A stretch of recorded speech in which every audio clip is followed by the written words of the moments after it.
So Congress has a very simple choice next week. Do you want to cut taxes for the middle class and those who are trying to get into the middle class?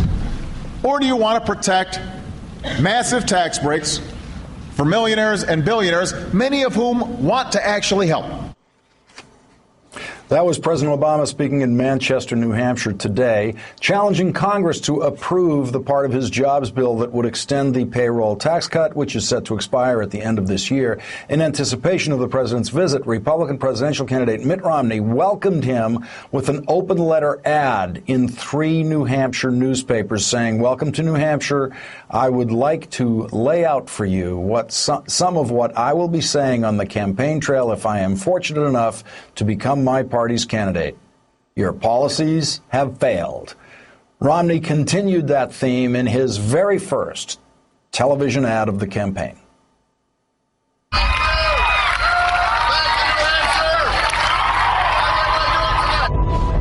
am confident that we can steer ourselves out of this crisis.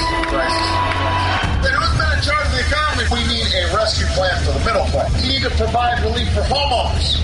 It's going to take a new direction. If we keep talking about the economy, we're going to lose. If we keep talking about the economy, we're going to lose. Now, that last line would be a very big blow and embarrassment to the Obama re-election campaign if those words President Obama said were his own words. But they're not. Mitt Romney's campaign deliberately did not play that soundbite in context, in full. Here's why. Senator McCain's campaign actually said, and I quote, "If we keep talking about the economy, we're going to lose." And so, Mitt Romney's first television ad is simply and entirely a lie.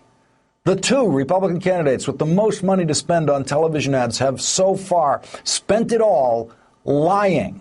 You'll recall that Rick Perry's campaign ad last week did the same thing that Mitt Romney has now done, surgically removed the president's words from context, thereby turning them into lies.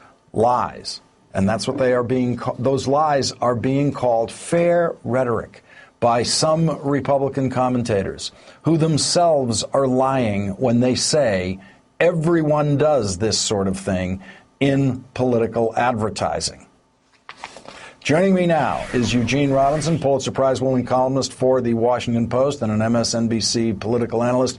Gene, these ads, Perry's ad was a lie, Romney's ad is a lie. That's their first shot right out of the gate. And they are testing the media. When they do lies like that, they are sending them out there just trying to find out what we're going to call them. And the truth is, most of the media is going to allow those things to fly as if they are the standard issue spin of campaigns. Well, you know, I got to say, I hope not, because this is anything but the standard issue spin. This is not regular spin. This is not even, you know, out of context. That's technically true, but this is pure mendacity. This is just untrue when you take somebody else's words and pretend they were President Obama's words. That's just way beyond the pale. I guess some conservative-leaning media will just repeat it, but I think it is encouraging that others have called Romney on this ad today. Well, someone who didn't call him, someone who complimented him on it, was actually his former rival for the Republican nomination last time around, John McCain. Here, John McCain complimenting Romney on the ad because Romney has cleverly used a quote from John McCain spoken by Barack Obama to pretend that's President Obama's actual words. I mean, these guys just have no shame about this at all. No shame and not much game, frankly, because this is obvious. So why would they do this? I mean, is it really an attempt to slip this past everybody because somebody was going to go back and look at the clip? Do they really want us to be talking about this process story in a way as a way of getting Romney back in the news, and everybody's talking about Newt, so maybe he wants us to talk about him, or maybe it was more boneheaded than that. Maybe the campaign just went ahead and did it, not fully realizing that people were going to catch it. Let's take a look at how the president was received in New Hampshire. We're going to go back. We saw some of that tape earlier, which went very smoothly, but it wasn't smooth for the president in New Hampshire as he might have liked. Let's take a look. That's okay.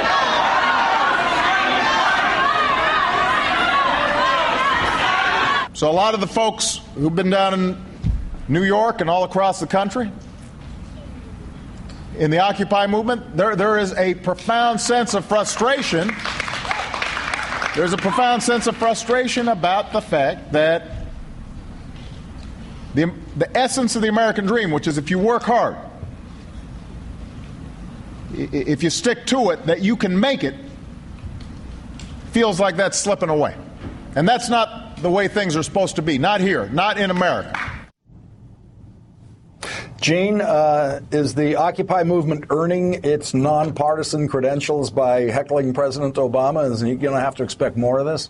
Oh, I think he will hear from the movement. It was an interesting moment because what he said at one point, he addressed the demonstrators. He said, well, you young people are the reason I ran for president. You're the reason I did this. And he's walking a line between fully identifying with and embracing the Occupy movement, which he doesn't want to entirely do, but he wants to endorse some of the aims of the Occupy movement, and frankly, he also, when he looks out at a bunch of young people, he sees a crop of potential new voters, and that's one of the things the Obama campaign has been doing, is signing up new voters the way they did last time. It's a key sort of leg of their strategy this time around, and he certainly doesn't want to be out of step with this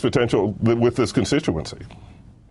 Some people might be surprised to see the president in New Hampshire since there is no Democratic primary, but it's an important general election state that the president won in his election last time around. He's trailing in Mitt Romney in the polls in New Hampshire now. So this is actually the president going straight into general election mode in New Hampshire, isn't it?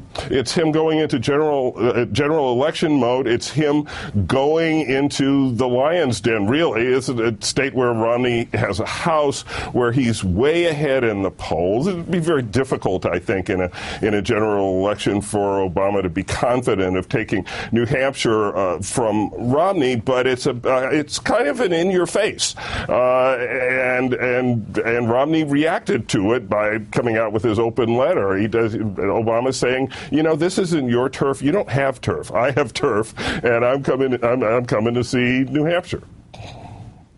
Eugene Robinson, thank you very much for joining me tonight, and everyone should be sure to tune in tomorrow at 3 p.m. Eugene is going to be guest hosting Martin Bashir's program at 3 p.m. Eastern. Eugene Robinson and me working hard on Thanksgiving Eve.